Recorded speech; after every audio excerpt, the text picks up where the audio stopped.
Ayyeen shama akkam jirtu hordoftotaaf kabajamtoota OTS Elsa channel hundumti keessan nagaa keessanii ana nagaa kiyya waaqeenyaa galatu egaan kunoo sa'a kana immoo wantin isinitti agarsiisuudhaaf dhufe wantan irra deddeebiidhaan yeroo baay'ee gaafatame irratti deebisniif laachuudhaaf dhufe jechuudha.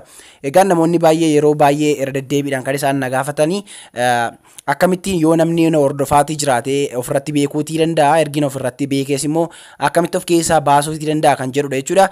Gaaffii kana irratti deebii al baay'ee laadheetiin jira garuu namoonni baay'een viidiyoo isaa hin daawwatinis ni jiru akkasumas illee irra deebii nuuf hojjedhu kan jedhan baay'ee waan jiraniifidha jechuudha kan inni kana isinitti agarsiisuudhaaf dhufe jechuudha. Egaan yeroo baay'ee namni karaalee garaagaraa isin hordofuutii ni malata kana irratti immoo keessumatti iyyuu jechuudha namni kan inni isin hordofuutii danda'u guutummaa guutuutti jechuudha appilikeeshinii isinitti fe'uudhaan jechuudha appilikeeshiniin isinitti fe'u sanallee salphaatti fuula iskiriinii bilbila keessanirraa bifa kanaatiin as keessaatii argachuutii hin dandeessan jechuudha.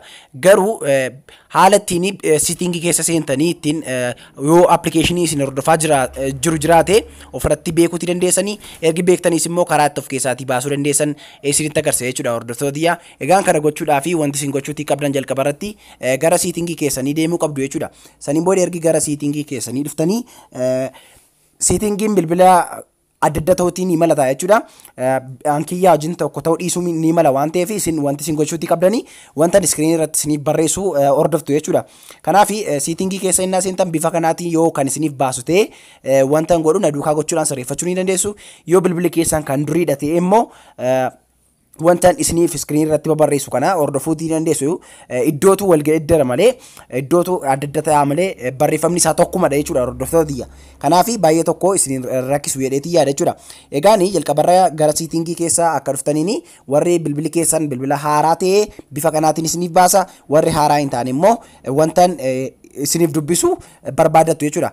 Kunoo security and privacy kan jettu jirte jechuudha warri bilbila haaraa qabatanii warri bilbila kadrii qabatanii immoo security kan jedhuun barreeffameeti jira jechuudha. Security kan jedhu kunoo isa agartan kanarraa al tokkotiin ni seentu jechuudha. Warri bilbila keessan haaraa ta'e egaa bifa kanaatiin erginni isiniif baase kunoo iddoo kanarratti more kan jettu goda kanarra ni jira jechuudha. More kan jedhu siitingii kanatu ni jira jechuudha iddoo kanarratti. Sanii booda iddoo kanarraa al tokkotiif ni seentu. Sanii booda ergi gara kanaatti isin baasee xiqqoo ishee akka gadi buutaniin wanti isin argattan ni jira jechuudha. Kunoo iddoo kanarratti jechuudha hordoftootiyya device administrators kan jettu ni jirti jechuudha bifa kanaatiin barreeffamte. Kanaaf isa kanadha jechuudha kan isin barbaadatanii achii booda kana akka argattaniin al tokkotiif as keessallee ni seentu jechuudha. Achii booda garinni isin fidu iddoo kanarratti jechuudha.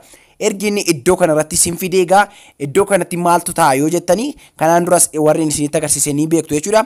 Kunoo egaa iddoo kanarratti appilikeeshinii namni isinitti fe'ee isin hordofaati jiru iddoo kanarraadha jechuudha kan isin argattanii guutummaa bilbila keessanii kan to'achuu danda'u as keessatti dhufee yoo aktiivii ta'e qofaadha jechuudha. Yoo aktiivii ta'ee hin jirte deaktiivii ta'ee jiraate homaa waa tokko hojiirra hin jiru namni tokkollee isin hordofaa hin jiru jechuudha appilikeeshinii isinitti fe'ee. Kanaaf egaa iddoo kanarratti maal gochuuti qabna kanneen jettanii fi kunoo iddoo kanarratti amma fakkeenyaaf find my device kan jedhu kuni onii ta'eeti jira jechuudha. Find my device kuni fakkeenyaaf kunoo bilbila guutummaa guututtis hordofuu ni danda'a akkasumas illee bilbila badeellee kanaan barbaadamee argachuu ni danda'ama jechuudha. Kanaan dura waa'ee appilikeeshinii kana barsiiseetiin ture kanneen daawwattan ni jirtu jechuudha. Kanaaf egaa kana appilikeeshiniin kana ofii makootiin kan hin fe'edha jechuudha waan na barbaachisuufi. Garuu appilikeeshinii kana yoo an iddoo kanarratti deactive godhe jechuudha goda kanarratti deactive yoon godhe hojii ni dhaaba jechuudha appilikeeshiniin kun. Kanaaf wanti gochuutii qabdanii appilikeeshinii as keessaa adda ta'ee jiru yoo qabaatanii kunoo iddoo kanarra seenuudhaan jechuudha. Amma fakkeenyaaf appilikeeshinii kana nan beekaa bilbila kiyyarraa appilikeeshinii na miidhumine jechuudha. Kunis akkuma agartanii iddoo kanarratti faayil manaajeriin koos immoo waan na miidhumite jechuudha. Kanaaf isin iddoo kanarraa akka seentaniin appilikeeshinii ofii keessanii bilbila keessan irratti hin feene wanta adda ta'e tokko bilbila keessan irratti yoo kana agartan ta'e wanti isin gochuuti qabdanii kunoo al tokkootiif eerranii seentu jechuudha. Saniin booda al tokkootiif erga cuqaastanii gara kanaa isin fida dhuftanii deactive gootu jechuudha bifa kanaatiin kunoo akkuma agartanii inactive jedheetti jira jechuudha. Kanaaf sa'a kana kaasee amma find my device kuni na hordofaa hin jiru jechuudha appilikeeshiniin kuni. Kanaaf bifa kanaatiin ofirraatti cuftu jechuudha. Kanaaf bifa kanaan ta'uusaa beektanii egaa akka kanatti of keessaatii baastu jechuudha hordoftootiyya. Inni kan biraan immoo appilikeeshinii ergi bifa kanaatiin deactive gootanii appilikeeshinii sana hojii dhaabsistaniin booda aappii sana immoo eessaan dileetii godhaa kan jedhuufidha jechuudha.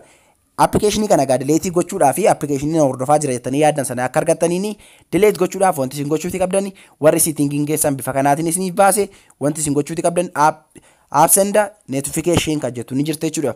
Saniin booda kana keessa akka seentaniin kunoo apps kan jettu ni jirte jechuudha. Saniin booda kunoo akka kanatti jechuudha. Kanneen bilbila durii qabatan yookiin immoo setting kanarraa addadha jettanii yaaddan yoo jiraatan immoo jalqaba akka setting keessan keessa seentaniin apps kan jedhu yookiin immoo application manager kan jedhu gosa lamaatiin barreeffamee ni jira jechuudha. Kanaafi baay'ee tokko salphaadha.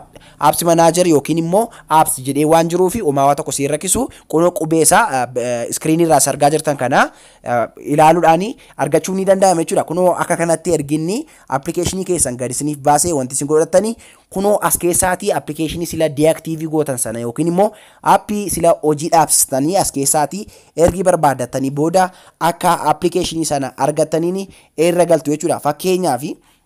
Fakkeenyumaa fi meestii application kanatu na hordofaa jira yoon jedhe application na hordofaa jira jedhu sanarra al tokkootiif nan seena jechuudha yookiin immoo al tokkoof nan cuqaasa saniin booda iddoo kanarratti uninstall kan jedhu jira jechuudha. Uninstall kana al tokkootii fi ni cuqaasu jechuudha. Saniin booda ergi isin harka kanatti cuqaastanii kunoo okay ni jettu.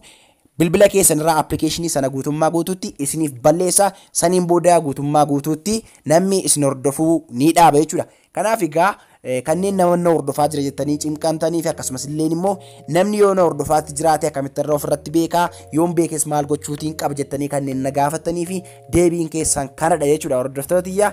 Egaan please video kana immoo osoo like hin godhin baay'inaan isin jedha waan video kana daawwattaniif galatoomaa isin jecha yaada qabdan illee comment irra naaf kaa'uu hin dagatina. Sa'a muraasa booda barumsa kan biraan hanga deemnee wal agarrutti nagaan naaf tura isin jaaladha isin kabaja.